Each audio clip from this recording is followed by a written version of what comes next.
should I reestablish contact with my terminally ill father? Tell me about it, man.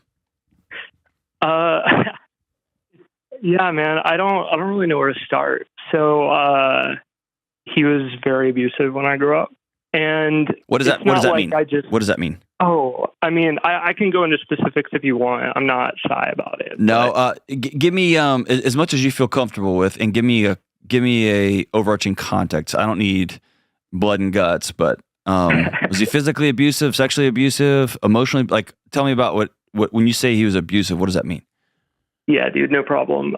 So physically abusive. Okay. Also, very emotionally abusive. Kind of once my parents divorced, and once that happened, the physical abuse stopped, but there was a whole like, oh, I'm going to get my kids on my side and try to get them to not love their mom anymore. You know, like I feel like that sort of thing happens to a lot of kids who have divorced parents.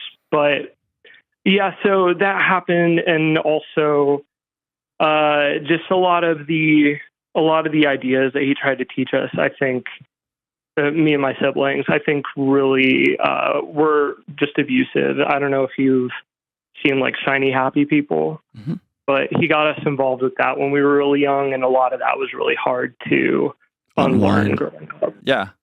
Tell me about the physical abuse. Was he an avid spanker, or would he hit you in the mouth? Like what? Tell me about physical abuse.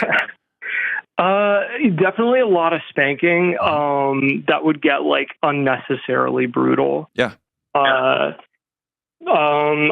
of my earliest memories was being spanked, and then I think I was maybe like 4 years old, and being told to like recite a Bible verse. And when I wouldn't get it right, I would get spanked again, and just kind of rinse and repeat. And that went on for a long time.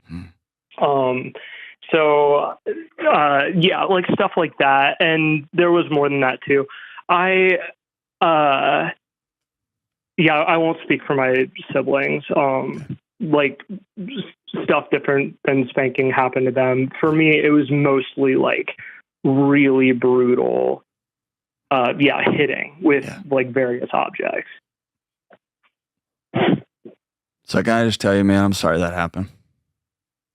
It's all right. Thanks, man. It's not. It's nothing about that. All right. For sure. Yeah, it's not all right, but you know what I mean. Like, thank you. Yeah, and the commingling of violence and scripture and your parents' divorce, that's a mess inside your chest, huh? Thankfully, I've done a lot of work to like deal with it, and I think I've come to a pretty like healthy place in my life about it. Okay. Like I think I've come to a place where like acceptance of a lot of things that have happened, it comes a lot more easily to me now. Okay. But do you have your own kids now?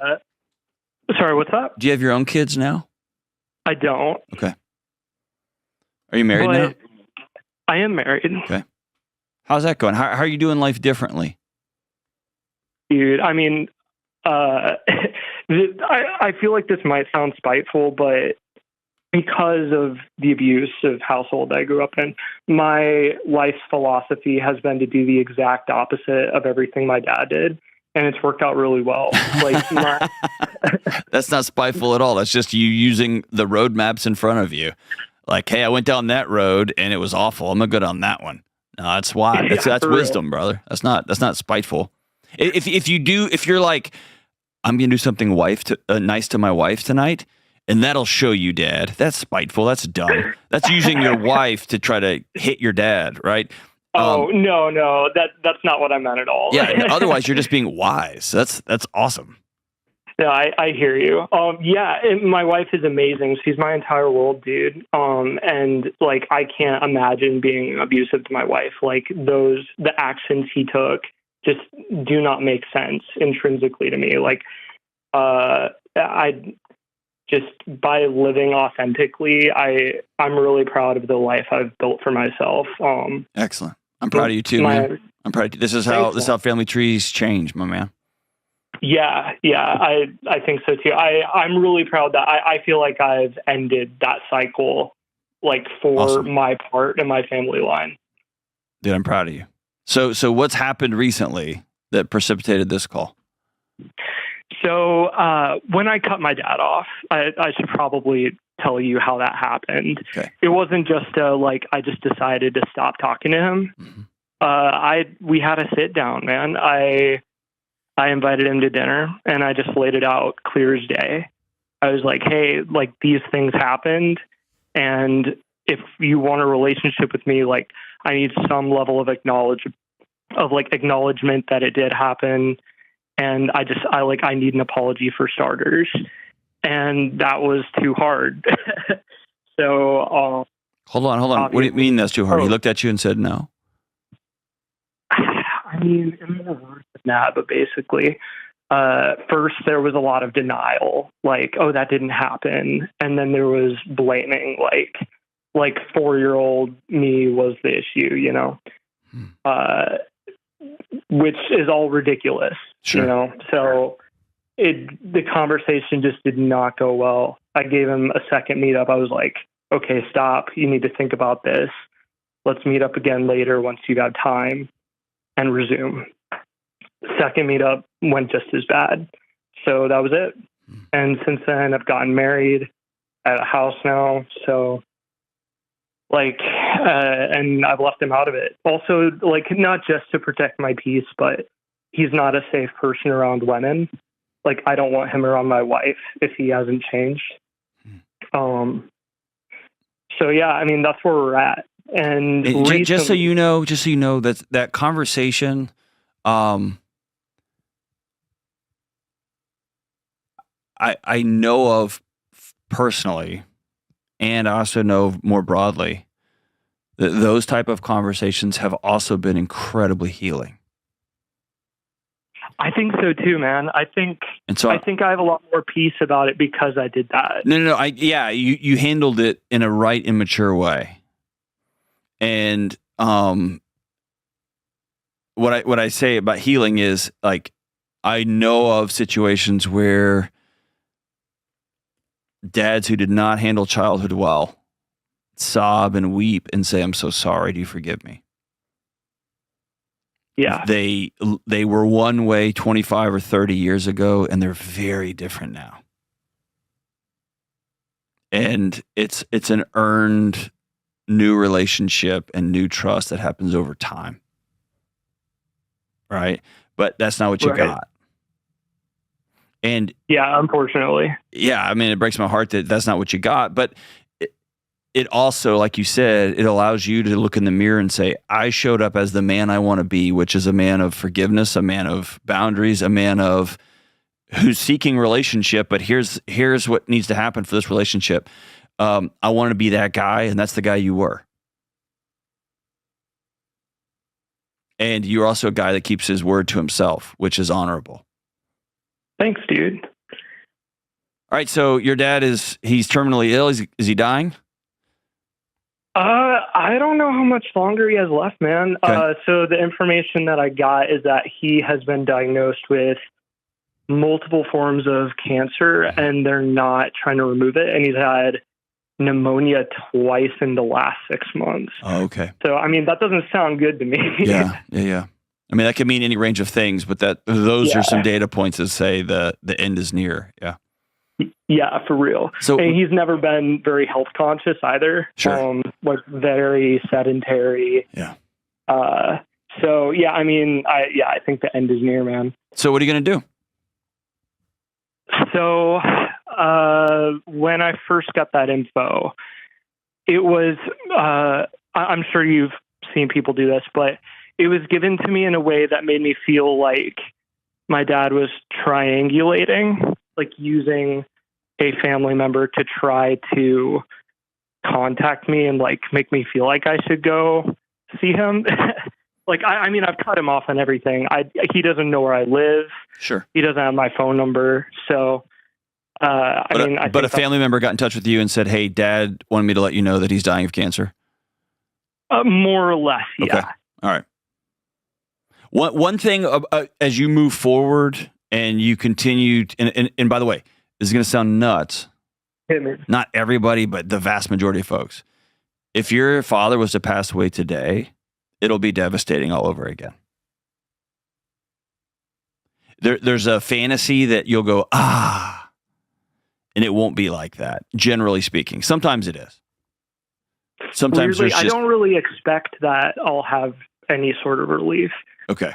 But it catches people off guard, and they start filling in stories as to, I should have, oh my gosh, just expect it will be hard, because none of this is the way it should be. For sure.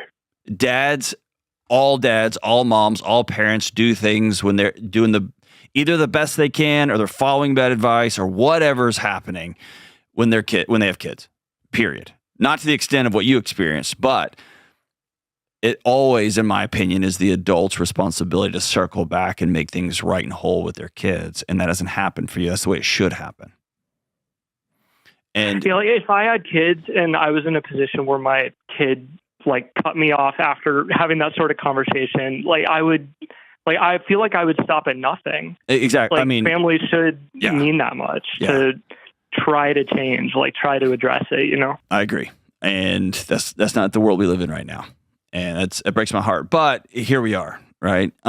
So bring me to right now. What are you going to do? You're going to call him? You're going to write him a letter? You're going to just let him go in peace? What are you going to do? All you can control here is you. Yeah. How do you show up in this situation as the man you want to be? I've thought a lot about it. I've talked to my wife and other family members a lot about it. And I think as more time goes on, I'm coming to what's the point? I'm not sure that it would benefit anybody to try to reestablish any sort of connection. I don't trust that on his, before he goes to his deathbed, he's suddenly going to make huge changes. Sure. Especially given how I've been told about this, I don't think it's going to be anything different. I don't see. So here's what I want to ask you to do. Okay. Yeah. What's up? I want you to, in no way, not to your wife, not to family members, not to friends. I don't want you to outsource this decision to anybody. Okay. I want you to take full ownership of what you do next. And that way, if he passes away and you are just hit with a tsunami of regret, you can look in the mirror and say, I messed this one up. Or if you are hit with a tsunami of peace, you can say, I did the next right thing as I knew it. But I want you to be able to, I don't want you looking to your right and left and saying, well, why didn't you? And y'all should have, because that complicates this gnarly, messy grief that's kind of been a haze over your whole life. Yeah, man.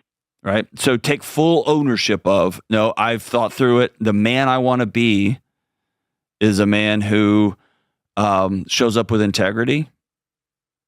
And I said my piece, and I put a period at the end of that sentence.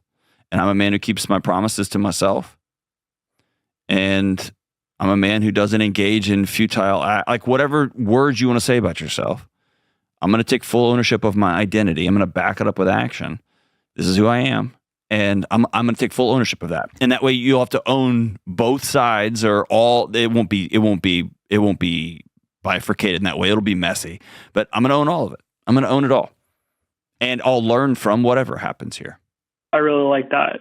You're a good man, dude. You are working hard to make sure this never happens again. I'm proud of you, brother. And thanks for wrestling with hard things and not being reactive through your whole life. I know it's exhausting and it takes a lot of work, and you're putting that work in. This is how communities and families and homes will change.